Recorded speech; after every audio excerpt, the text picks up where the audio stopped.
Warahmatullahi wabarakatuh. Teman-teman masih di minggu yang pertama, masih di modul yang pertama, tapi sekarang kita ada di topik yang kedua. Kita ada di topik yang kedua dan bahasannya adalah bahasa dan juga bahasa Indonesia. Jadi teman-teman, bahasa itu ya itu bukan cuma bahasa Indonesia aja, banyak banget bahasa ya. Yang paling gampang yang teman-teman kenal, kita kenal juga ada bahasa Inggris.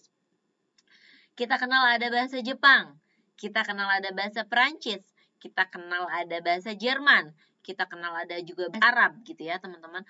Terus kalau yang di daerah Asia ada juga yang bahasa Thailand, ada juga bahasa Korea, Malaysia juga punya bahasanya sendiri. Terus kalau Singapura mixing ya gitu ya, ada yang Melayu, ada yang Malaysia, ada yang bahasa Indonesia, ada yang bahasa Inggris, sorry gitu kan. Terus kalau kita nyebrang lagi gitu kan ya ke daratan kalau kita nyebrang ke yang Eropa itu juga Belanda punya bahasanya sendiri ya teman-teman ya.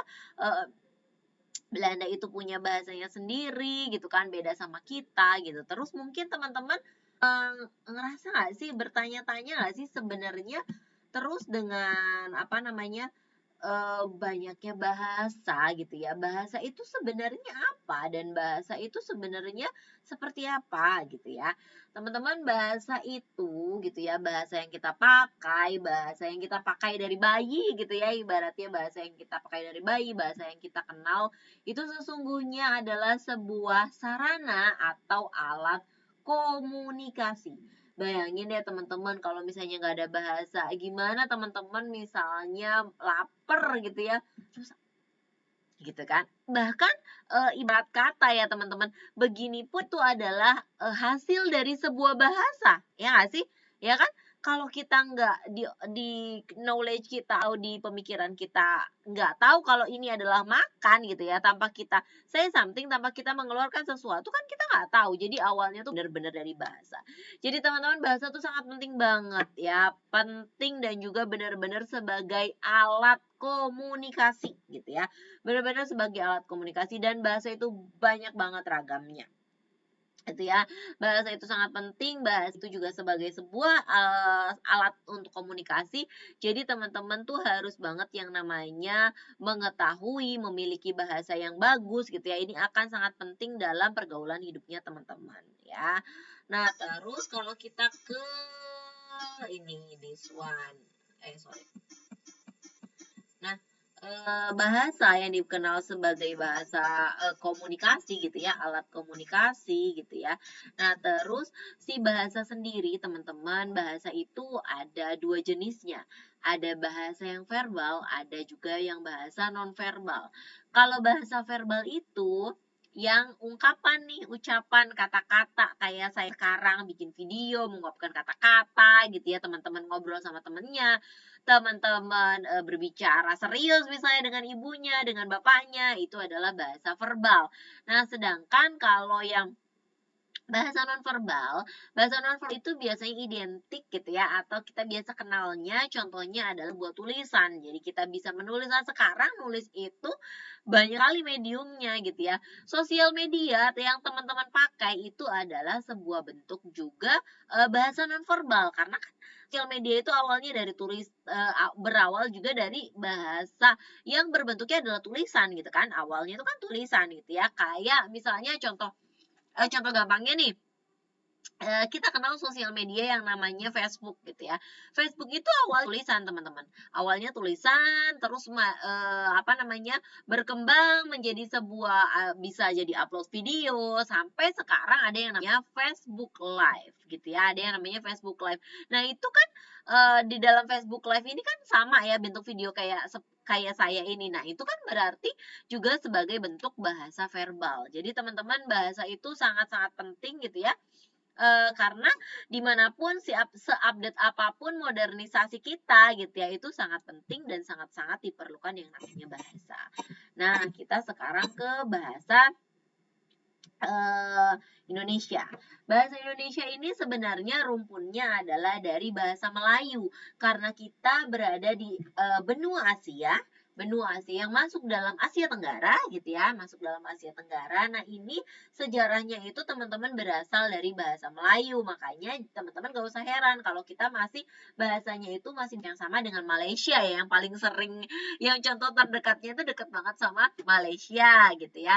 Itu bahasa kita hampir 11-12, hampir mirip. Nah, apa ya namanya, ruhnya itu berasal, asal muasalnya itu berasal dari bahasa Melayu gitu ya. Jadi kalau kita mau bahas sejarah ya dulu para pedagang-pedagang gitu kan ya, saling datang ke Indonesia gitu ya, datang ke Indonesia dari berbagai negara, datang ke Indonesia, kemudian mereka tinggal di Indonesia beberapa hari gitu ya, dari jual beli itu. Nah, dari jual itu tumbuhlah bahasa Melayu, dan kemudian karena di Indonesia maka kayak bertransformasi gitu kan ya, disesuaikan gitu, nanti akan jadi sebuah bahasa Indonesia.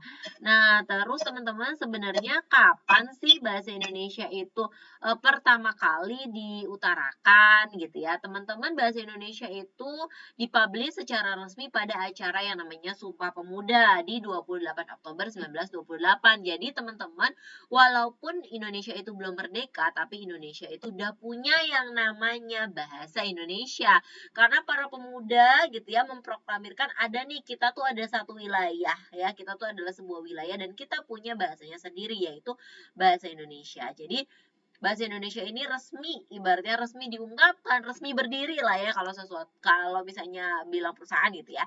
Itu ada di 28 Oktober 1928. Dan bahasa Indonesia itu bahasa persatuan, bahasa sehari-hari, dan juga bahasa pendidikan di lingkungan kita yang masih kuliah, masih sekolah, itu banyak pasti pakai bahasa Indonesia. Kenapa bahasa Indonesia disebut sebagai bahasa persatuan? Teman-teman, Indonesia itu kan wilayahnya terpencar di daerah dan wilayah ya. Kayak kita di sini di kalau STEM Kimi ini adanya di Jawa Barat, termasuknya bahasa Sunda. Nah, orang Sunda gitu ya gampangnya, orang Sunda dan orang Jawa, atau orang Sunda dengan orang Padang misalnya, itu berkomunikasinya menyatunya dengan bahasa Indonesia. Karena kan kalau kita ngomong bahasa Sunda ke orang Padang nggak bakal tahu. Begitu juga sebaliknya. Tapi dengan adanya si roots yang sama, bahasa Indonesia, kita jadi sama-sama mengerti, dan juga kita sehari-hari pun bahasa Indonesia. Nah, terus teman-teman, bahasa Indonesia ini sangat dibutuhkan banget untuk teman-teman gitu ya, bukan cuma untuk teman-teman, untuk semuanya. Tapi maksudnya untuk mahasiswa itu, kenapa di dalam perkuliahan masih ada bahasa Indonesia, selain untuk melengkapi, menyempurnakan bahasa Indonesia teman-teman dari mulai SD gitu ya, itu juga untuk menumbuhkan rasa cinta teman-teman sama yang namanya bahasa Indonesia, karena ini adalah bahasa kita. Nah, kemudian bahasa Indonesia juga harus utama ya teman-teman, adalah bahasa utama yang harus teman-teman pelajari, yang harus teman-teman kuasai sebelum teman-teman menguasai bahasa yang lainnya. Sebelum teman-teman menguasai bahasa Inggris, bahasa Jepang gitu ya, bahasa Jerman, bahasa Perancis, teman-teman yang harus benar-benar kuasai adalah bahasa Indonesia. Kemudian teman-teman, bahasa Indonesia di teman-teman itu, teman-teman dapat mempraktekkan bahasa Indonesia teman-teman pada saat KN dengan aktif berorganisasi, mengungkapkan pendapat dengan mengungkapkan bahasa Indonesia yang baik dan benar gitu ya. Pendapatnya diungkapkan dengan bahasa Indonesia yang baik dan benar. Dan pada saat teman-teman ada di dunia kerja, bahasa Indonesia itu sangat-sangat dilihat sekali. Bagaimana cara teman-teman mengungkapkan sesuatu kepada atasan teman-teman, bagaimana cara teman-teman menulis, itu akan sangat berpengaruh. Oke teman-teman, itulah secara ringkas apa itu bahasa dan juga bahasa Indonesia. Setelah selesai nonton video ini, jangan lupa teman-teman selesaikan semua tugasnya. Sampai ketemu lagi kita di minggu depan. Assalamualaikum warahmatullahi wabarakatuh. Bye-bye teman-teman.